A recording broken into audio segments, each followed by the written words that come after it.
এটা উৰুখা পজাৰ পৰাই তাই ৰচিছিল সপোন।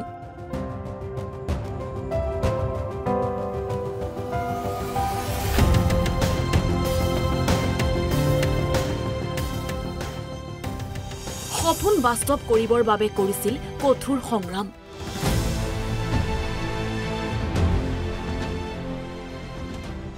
আৰু অৱশেষত দিঠকত পৰিণত হ'ল বৰ্ষাৰ সপোন।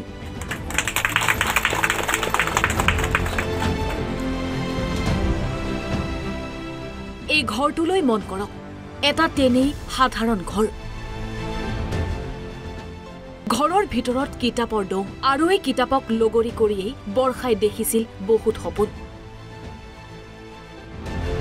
সৰুতে পিতৃক হেৰুওৱা বৰ্ষাই নানা ঘাত প্ৰতিঘাত নেওচি দৌৰিছিল সপোনৰ পাছত, আৰু অৱশেষত জাগিৰোডৰ নিকটৱৰ্তী আমলিঘাট বামুণগাঁৱলৈ সুনাম কঢ়িয়াই আনিলে বৰ্ষাই।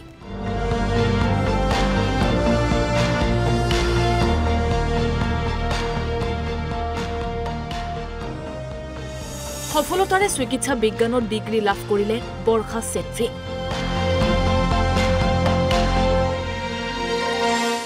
বৰ্ষাৰ এই সফলতাত এতিয়া উৎফুল্লিত হৈ পৰিছে পৰিয়ালৰ লগতে অঞ্চলবাসী। ঘৰলৈ আহি বিভিন্নজনে জনাইছে সম্বৰ্ধনা। আৰ্থিকভাৱে তেনেই দুৰ্বল পৰিয়ালৰ বৰ্ষা চেত্ৰীয়ে জাগিৰোডৰ জ্যোতি নিবাস হাইস্কুলৰ পৰা মেট্ৰিক আৰু জাগিৰোডৰ কেন্দ্ৰীয় বিদ্যালয়ৰ পৰা উচ্চতৰ মাধ্যমিক পৰীক্ষাত সুখ্যাতিৰে উত্তীৰ্ণ হৈছিল। তাৰ পাছত তেজপুৰ চিকিৎসা মহাবিদ্যালয়ৰ পৰা লাভ কৰিছিল MBBS ডিগ্ৰী। বহুত ভাল লাগিছে, আজি সকলোৱে আহিছে, বহুত ভাল ফিল কৰিছোঁ। MBBS আছিলে, ইমানো ইজি নাছিলে, বহুত চেলেঞ্জিং আছিলে, কিন্তু জানিছিলোঁ যে তেনেকুৱা চিটুৱেশ্যনবোৰ আহিব বুলি, বহুত কষ্ট হ'ব বুলি মই সেইবোৰ বস্তু জানিছিলোঁ আগৰ পৰা, কিন্তু মই ৰেডি প্ৰিপেয়াৰ্ড আছিলোঁ। মোৰ মাইণ্ডছেটটো মই কেতিয়াও চেঞ্জ নকৰিলোঁ। মই একচুৱেলি মোৰ গোটেই ফেমিলিটোকে ধন্যবাদ জনাব বিচাৰিছোঁ। ফেমিলি নোহোৱা হ'লে মই আজি এইটো পজিশ্যনত নাপালোঁ হয়। যিহেতু বহুত কষ্ট আছিলে আমাৰ আগতো, কিন্তু মই সেইবোৰ কথা একো ভবা নাই, বাছ ভাবিলোঁ কি আগবাঢ়ি যাব লাগিব। ইয়াৰ পিছত চাওঁ আৰু ইণ্টাৰ্ণশ্বিপ কৰিম, তাৰপিছত পঢ়ি যাম আৰু পিছফালে নাচাওঁ কেতিয়াও। অতি কষ্টৰ মাজেৰে পঢ়া শুনা কৰা পিতৃ প্ৰয়াত হৰি চেত্ৰী আৰু মাতৃ হিমা চেত্ৰীৰ সুযোগ্য কন্যাই এই সফলতা লাভ কৰাত উৎফুল্লিত হৈ পৰিছে মাতৃ।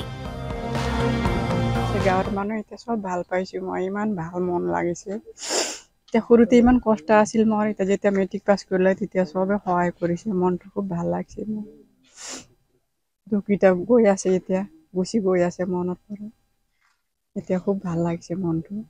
ছোৱালীও ডাঙৰ দীঘল হৈ আহিল।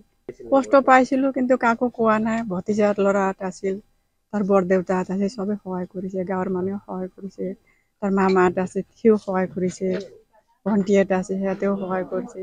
ইমান গমেই নাপালোঁ আৰু মই এতিয়া সপোন নিচিনা লাগি আছে মোক। আজি কেনেকুৱা লাগিছে? আজি বহুত ভাল লাগিছে, ছোৱালীক সমৰ্থন জনোৱা বহুত ভাল লাগিছে। জাগিৰোডৰ পৰা যুগল কিশোৰ বৰা, অসম লাইভ 24।